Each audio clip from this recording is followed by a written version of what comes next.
What are gymnosperms? Gymnosperms are plants without flowers that generate seeds and cones. Gymnosperm, which means naked seed, refers to seed that are not enclosed in ovaries and instead rest exposed on the surface of leaf-like structure known as bracts. You might be wondering, what are the few types of gymnosperm plants and how do they reproduce?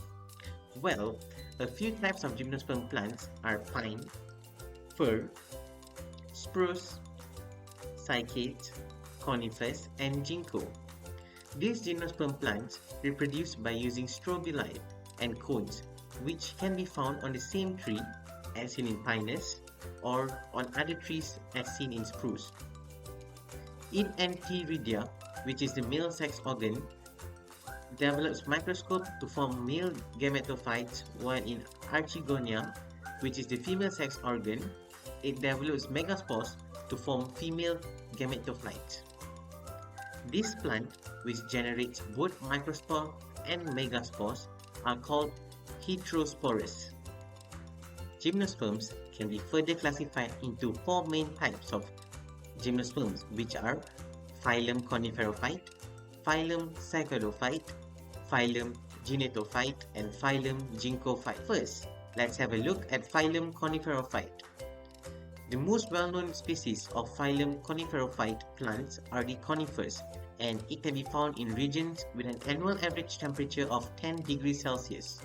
There are a few adaptations of this plant, where one of it is it has long tracheids with pits that allow water and minerals to diffuse to adjacent cells.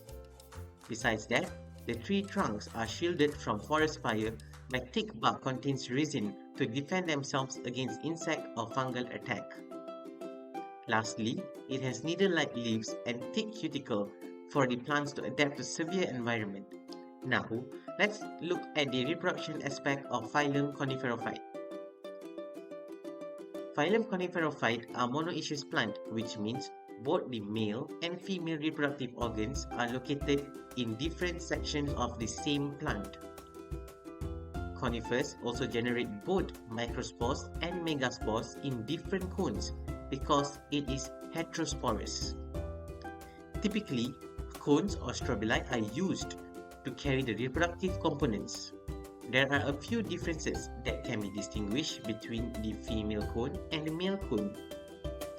The female cone are known as the ovulate cones or seed cones, while the male cones are known as staminate cones. Female cones are generally bigger compared to male cones and are found on the upper branches of the tree. The male cones are found on the lower branches of the tree. Next, let's move on to phylum Cycadophyte. Phylum Cycadophyte are tropical and subtropical plants that have thick, trunk-like stems and compound leaves that resembles palm or ferns. It is also a dioecious plant where the seed cone are on the female plant and the pollen cone are on the male plants. Pollen grains are transported by the wind or by insects to the seed cone on the female plants. Then, pollen grains form pollen tubes during pollination, releasing flagellate sperms that swim to the egg. The next type of gymnosperm is phylum Ginkgophyte. There is only one species that is represented, which is Ginkgo biloba, which is also known as maidenhair tree. It is dioecious plant where the male and female reproductive organs are in separate individuals. This plant have fan-shaped autumn dioecious leaves that become gold. And the last type of gymnosperm is phylum Genetophyte. Genetophytes are basically plants that produce seeds and can develop into shrubs, trees, and vines. The reticulate venation of the leaves is similar to that of dicot angiosperm leaves.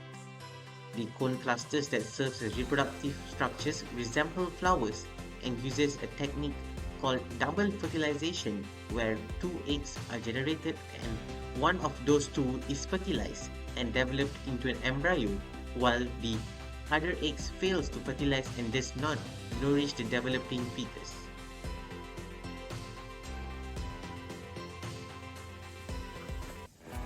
Hi everyone! Angiosperms. The first part is the characteristic of angiosperm flowers and angiosperm fruits. The second part is the life cycle of angiosperms. Let's go with the first part. Characteristic of angiosperm flowers. Firstly, ovules are always enclosed within the ovary. Seeds are enclosed in fruits. The body of angiosperm is sporophyte while gametophyte is confined to the flowers. Usually, male and female are together. Flowers having bird stamen and pistil. Other characteristic of angiosperm flowers is monocot and dicot.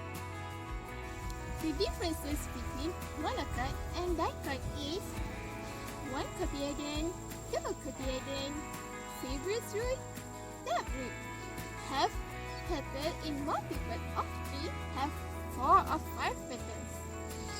Narrow parallel veins, oval palmate net-like veins. Scattered, green, have 1 pore or furrow, have 3 pore or furrow. The next part is the characteristic of angiosperm fruits. The first one is simple fruits, arise from one ovary in one flower like orange and tomato. The next one is aggregate fruits, arise from several ovaries in a flower like raspberry and strawberry.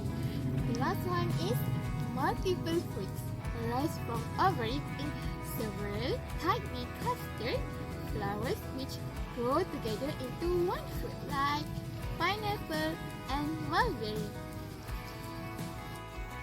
Let's move on to the next part, the life cycle of angiosperms.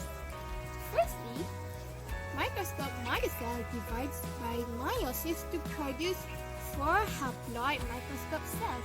These 4 haploid microscope cells collectively known as tetrad. Each cell in tetrad develops into a pollen grain. The nucleus in the pollen grain divides by mitosis to produce 2 nuclei named generative nucleus and tube nucleus. The second part is the development of the embryocyte. Firstly, the megaspore mother cell divides by meiosis to produce 4 haploid megaspore cells. The 3 megaspore cells degenerate and only 1 megaspore cell develops. The nucleus of the cell that has developed divides by mitosis 3 times to produce a cell with 8 nuclei. 3 nuclei move to one end of the embryo sac to form 3 antipodal cells. Another 3 nuclei move to the opposite end of the embryo sac and form 2 synergic cells and 1 egg cell. 2 nuclei in the center of the embryo sac form polar nuclei. The last part is double fertilization in the form of diploid zygote and triploid nucleus. Firstly, the pollen grain that have been transferred to the stigma will germinate and form a pollen tube that will grow down towards the ovule through still. The generative nucleus will move along the pollen tube to the ovule. At the same time, the generative nucleus will divide by mitosis to form 2 male gametes. When it reaches the embryo sac, the pollen tube will be penetrate the ovule through the micropyle. The tube nucleus will degenerate and both male gametes enter the embryo sac. One of the male gametes fertilizes the egg cell and produces a diploid zygote.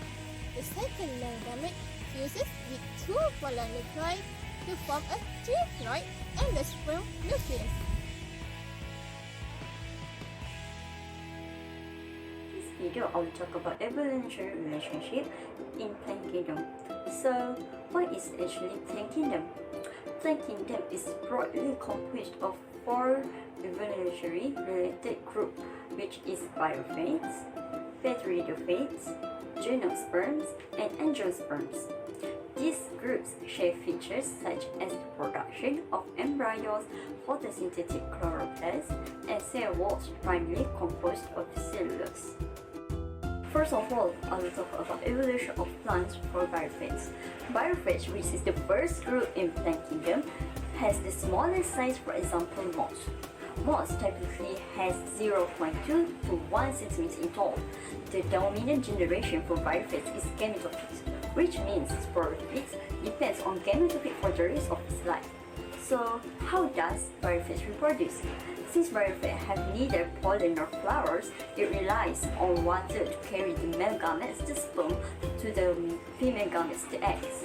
So, does bryophytes depend on water in fertilizations? Yes, these plants need water for fertilization. Sperm cells are transported from the enteridium to archegonium by splashing raindrops, by swimming through a film of water, or are carried by insects that touch the fluid containing sperms. There are no presence of vascular tissues in bryophytes, as they rely mostly on diffusion and osmosis. The whole surface of the plant can absorb needed nutrients. Lastly, the embryo for bryophytes are not protected and remains attached to the parent plant. Next, pteridophytes. The example for pteridophytes is fern. The size for pteridophytes is medium, which is it's not too big nor too small. Some ferns can be as small as 1 cm tall, while some can be as tall as 20 meters in height. The dominant generation for pteridophytes is sporophytes. Some cells of the sporophyte undergo reduction division to produce haploid spores. These spores germinate to produce gametophytes. In addition, the pteridophytes depend on water for fertilizations. Sperms from enteridium swim through rainwater to the archegonium. In pteridophytes, there are presence of simple vascular tissues which consist of phloem and xylem. Lastly, the embryo for pteridophytes plants are not protected. Furthermore, the third group in plant kingdom is Gymnosperms, or can be known as naked seeds. The example for Gymnosperm is conifers. The size for this plant is large. The size of mature conifers varies from less than 1 meter to over 100 meters. The dominant generation for pteridophytes is sporophytes. Next, in Gymnosperms, female gametophytes are entirely dependent on the parent sporophyte for nutrition and protection. Gymnosperm does not depend on water for its fertilization. Unlike bryophytes and pteridophytes, Gymnosperm does not require water for its fertilization, which means sperm does not require water to swim to reach the egg. The movement for pollen to ovule in seed plants relies on airborne transport through pollen tube. Next, Gymnosperm has complex vascular tissue, but xylem consists of trachea only, and in phloem it consists of sieve tube only. In Gymnosperm, the embryo for this plant is protected by sporophyte. Last but not least, the last group in plant kingdom is Angiosperm, or can be known as flowering plant. The example for Angiosperm is maize. Angiosperm plants are normally bigger in size. The sporophyte is the dominant generation, but multicellular male and female gametophytes are produced within the flowers of the sporophyte. Angiosperms are the same as Gymnosperms, which it doesn't depend on water for fertilization. In Angiosperms plants, the interaction between male and female gametophytes, the pollen tube, and the embryo set respectively results in double fertilization. There are presence of complex vascular tissue in the Angiosperms. Xylem consists of trachea and distal element, while phloem consists of sieve tube and companion tube. Lastly, the embryo for these plants are protected by sporophytes, which is enclosed in the ovary of a couple and thus are protected from the elements and predators.